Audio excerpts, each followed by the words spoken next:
खंडीवरली लोणार या तीर्थाच्या लीळा आहेत. लोणार या खांडीवर असणाऱ्या हे लीळा आहेत. जो तुमचा नित्यक्रम आहे, अशा क्रमाने स्वामींनी पैठण हे शहर निवडलं आणि पैठण शहर निवडल्यानंतर पैठण शहराहून आणि दुसरी गोष्ट, पैठण शहरावर आणखी एक लीळा घडलेली आहे. महादाईसाला तर पहिली लीळा सांगितली की या परमार्गाचे आद्य कारण आहे, हे सांगितलंच, लीळा सांगितली. आणि देवाने दुसरीच लीळा घडली, ज्या क्षोर भोगावती नावाची जी बारव अनंत जीवाचे खचे पडलेले आहेत. अनंत जीव असे नरक यातना भोगत आहेत. अनेक प्रकारचे जीव 84 लाख असे नरक यातना भोगत आहेत. 84 लाख अशा प्रकारचे जन्म भोगत आहेत. आणि 84 लाख जन्म फिरल्यानंतर 84 योगी नरक भोगल्यानंतर एकदाच मिळणारा हा मनुष्य जन्म तो दुर्लभ आहे. कारण मनुष्य जन्म हा मिळणं फार दुर्लभ आहे. आणि या मनुष्य जन्मामध्ये या जीवाच्या उद्धारासाठी देवाने आपल्याला ईश्वरानेच या ठिकाणी आपल्यावर दया केलेली आहे, कृपा केलेली आहे. कवन देश असे आया जोगी म्हणलेले, या जीवाला काय म्हणलेले? जोगी म्हणलेले. जोगी म्हणजे आला तसा गेला, जन्म आला तसा गेला. म्हणून अशा प्रकारचं याला जोगी म्हणजे फिरस्ती म्हणलेले आहे जीवाला. कारण हा जीव काय इतर पहिला होता का? उद्या राहणार आहे का? पहिला होता का? कवन देश से आया जोगी, कवन देश से आया जोगी, कवन तुम्हारा नाम, कवन तुम्हारी माता पिता, कवन तुम्हारा नाम, कम देश से आया जोगी, जीव हमारा नाम, दत्त हमारी माता पिता, मोक्ष हमारा दाम. किती भाग्यवान आहे तुम्ही. मोक्ष मिळणारा धर्म तुम्हाला मिळालाय, तर तुम्ही मोक्षापर्यंत पोहोचत नाही. तुम्ही अलीकडेच गटागळ्या खायला लागलेत, अलीकडेच. कारण तसं जीवाला ज्ञान झालं पाहिजे. ते लीळा चरित्रातून ज्ञान होते. पैठणला पहिली लीळा महादाईसांनी सांगितली आणि त्याच पैठणला क्षोर भोगावतीवर परमेश्वर एवढा दयाळू आहे, एवढा दयाळू मयाळू परमेश्वर सगळा राजवैभवाचा त्याग करून देव आपल्यासाठी या महाराष्ट्रात गोदावरीच्या तीरावर देव महाराष्ट्रात गावोगावी फिरले, आपल्या जीवासाठी पुन्हा पुन्हा जीवाला ज्ञान देण्यासाठी फिरले. तर अशा प्रकारचं त्या ठिकाणी देवाने तर लीळा सांगितली. परत एक महत्त्वाची आणखी एक लीळा पैठणला देवाने केली. काय लीळा केली? तर पैठणला एकूण 125 लीळा. किती लीळा आहेत? 125 लीळा. इतके आपल्याला ऐकलं होतात का? आम्ही सांगू तुम्हाला वेळ आहे का काय ऐकायला? म्हणून त्याच्यातल्या मी 3च लीळा सांगितल्या, 3च मुद्दे सांगितले. दुसरी लीळा सांगितली, देवाने आपण होऊन क्षोर भोगावतीवर विडा उचलला, पानाचा विडा उचलून सांगितलं. देवाने सांगितले की कवना ते कवनी वेशन, कवना ते कवनी वेशन, जीव उद्धरावया हेची वेशन. अहो, मनुष्य जन्मामध्ये आल्यानंतर अनेकाला काही ना काही व्यसन असतं. प्रत्येकाला काही ना काही व्यसन असतं, काही ना काही व्यसन असते. असं व्यसनाशिवाय मनुष्य नाहीच, कोणताही नाही. कोणाला गोड खाण्याचं व्यसन असते, कोणाला वाकडं बोलायचं व्यसन असते, कोणाला कडू बोलण्याचं व्यसन असते, कोणाला भजन म्हणायचं व्यसन असते, कोणाला आरती म्हणायचं व्यसन असते, कोणाला दुसऱ्याला काही देवदेव करू द्यायचा नाही असं व्यसन असते. आता व्यसन दिली अनेक व्यसन. पुन्हा इकडे येऊ लागलं तर त्याला तिकडं ओढायचं व्यसन असते. देवतेकडे त्याला धाव घेते, ईश्वराकडे येऊ द्यायची नाही. अशी आपल्या सर्वज्ञ दयाळू मयाळू परमेश्वरांनी विडा उचलला की, कारण कवना ते कवनी वेशन, कवना ते केवनी वेशन, जीव उद्धारावया हेची वेशन. आपल्या स्वामीनं खरा विडा उचलला तो पैठणला. या जीवाचा उद्धार करील तर मीच करीन, कारण या देवासारखा देव या जगात नाही. आणि म्हणून देवाने विडा उचलला. आणि एवढा मोठा अधिकार नसताना बाईसा ही अन्य पंथाची स्त्री महान महान तपस्वी स्त्री होती.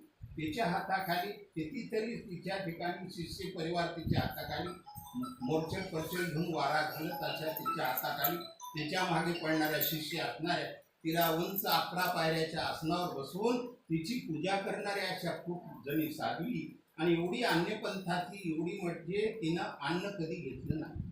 पयोव्रती असणारी, दुधाचा पदार्थ, दुधाशिवाय बाईसांनी काही घेतली नाही. परंतु बाईसाच्या ठिकाणी एक दोष होता की ती स्वतःहून पूजा करून घ्यायची.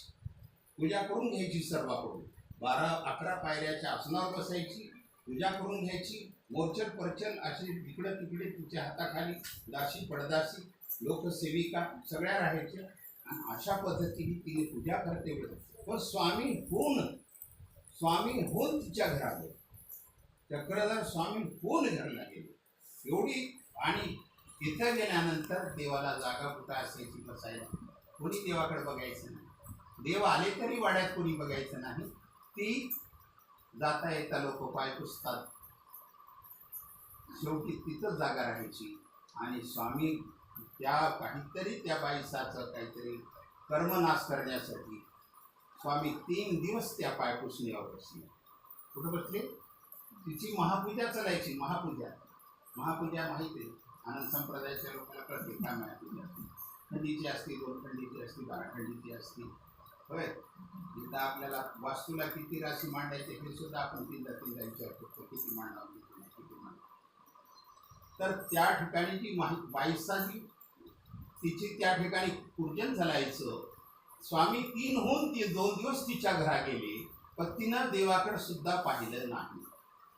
3ऱ्या दिवशी स्वामी होऊन पाय पुसण्यावर बसलेले एवढा मोठा अनंत ब्रह्मांडाचा मालक असणारा परमेश्वर तिच्या होऊन घरा गेला. 3ऱ्या दिवशी ज्यावेळेस स्वामीनं तिच्याकडे पाहिलं, तिनं होऊन जेव्हा स्वामीकडे पाहिलं तेव्हा तिच्या मनातला अहंकार नाहीसा झाला आणि आसनावरून खाली उतरून ती स्वामीच्या चरणाला. केवळ त्या पैठणमुळं, बाईसामुळं स्वामी पैठणला गेले. बाईसाच काहीतरी असं पूर्वीचं भाग्य असं म्हणून स्वामी होऊन त्या ठिकाणी पैठण या नगराला गेले. अशा प्रकारच्या त्या ठिकाणी लीळा घडलेल्या ते तर ती अनेक प्रकारच्या लीळा घडलेल्या आहेत. त्या ठिकाणी सारंग पंडिताच्या घरात जायची, त्याचा उपहार स्वीकारायचा, स्वामीला बोलवायचं. त्यापर्यंत त्यानं वेगळ्या भावनेनं बोलवायचं. स्वामीला त्याने वेगळ्या भावनेनं बोलवायचं. कारण असे सगळे महाराज लोक सगळ्या महाराजाला बोलविलं तसं आपल्या देवाला बोलवायचं. व काही वेळा त्याला देवाची ईश्वर प्रतीती आली व त्यानं म्हणायचं. मग त्यावेळेस त्यानं काही परिवाराला, आपल्या परिवाराला तुम्ही आले तर मग तुमच्याबरोबर ह्या तुमचे शिष्य बी येऊ द्या म्हणायचं. परंतु शिष्य कोणीही जात नव्हते. आणि कारण शिष्यावर बी तेवढीच बुद्धी पाहिजे, गुरुवरही तेवढी बुद्धी पाहिजे, तर परमेश्वर आपली गुण क्रिया स्वीकार करतात. जर तुमची साधनावर जर श्रद्धा नसेल, तुम्ही उपार करून सुद्धा काही उपयोगाचा नाही, देवाला काही करून उपयोगाचा नाही. म्हणून आपली श्रद्धा 4 पदार्थावर अवश्य पाहिजे. 4 पदार्थ म्हणजे कोणती? तीर्थस्थान. तीर्थस्थानावर आपली श्रद्धा पाहिजे. स्थान, प्रसाद म्हणजे हे देवपूजा वंदन. आषाढीला आपण काय ते देवपूजा वंदन करायला गेलो. काल आमच्या नाशिकला स्थान तितकंच महत्त्वाचं आहे. देवपूजा, प्रसाद, वंदन विशेष हा तितकाच महत्त्वाचा आहे. आणि त्यामधून भिक्षुक हा तितकाच महत्त्वाचा. जर देवपूजेवर तुमची श्रद्धा असेल, साधनावर जर श्रद्धा नसेल, तर तुमचे देवत्वपणाला लावून काही उपयोग होणार नाही. म्हणून हा साधन महत्त्वाचा आहे. जो साधन परमेश्वरापर्यंत आपल्याला पोहोचवतो हेच भिक्षुक महत्त्वाचा आहे.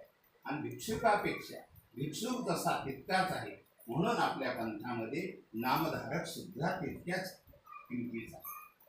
स्थान, प्रसाद, भिक्षुक आणि वासनी हे 4ही साधनावर श्रद्धा ठेवल्याशिवाय या कलियुगामध्ये परमेश्वर आपलं दुःख निवारण करत नाही.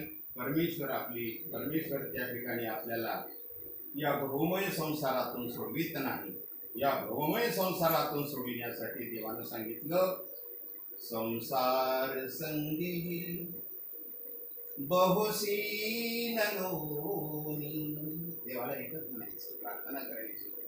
संसार संगी बहुसीन लोणी कृपा करावो श्री दत्तराज स्वामी देवाला कृपा करावो श्री दत्तराज स्वामी प्रारब्ध माझी सहसा टळेना प्रारब्ध माझे सहसा टळेना तुझवीन देवा मन कोण सोडविना तुझवीन देवा मन कोण सोडविना